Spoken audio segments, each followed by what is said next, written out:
আসসালামু আলাইকুম। হ্যালো ভিউয়ার্সরা, আপনারা সবাই কেমন আছেন? তো আজকে আমি একটা নতুন রেসিপি তৈরি করব।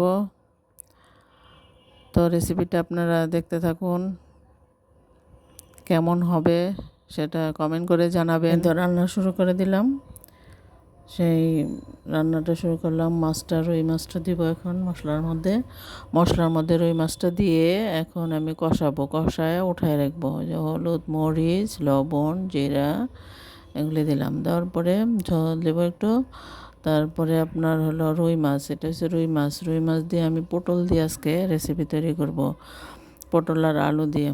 তো এই তো মাছটা কষায় এখন উঠায় রাখবো। উঠানোর পরে উঠায়ে তারপরে যে পটল আর আলুটা দিয়ে দেব। তো পটল আলুটা ভালো মতো কষায়ে ঝোল দেব। এই তো পটল আর আলুটা দিয়ে দিলাম। তো ভালো মতো কষাবো যেন সিদ্ধ হয়ে যায়, পুরোপুরি সিদ্ধ হয়ে যায়।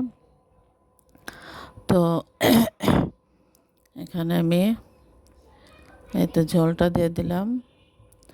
ঝোলটা দিয়ে দিলে কতক্ষণ বলক আসবে। এই তো সেই কিছু টমেটো দিয়ে দিব, পাকা টমেটো দিলে টেস্ট হয়, এই জন্য টমেটোটা দেব। তো এই তো দেখুন মাছটা দিয়ে দেব।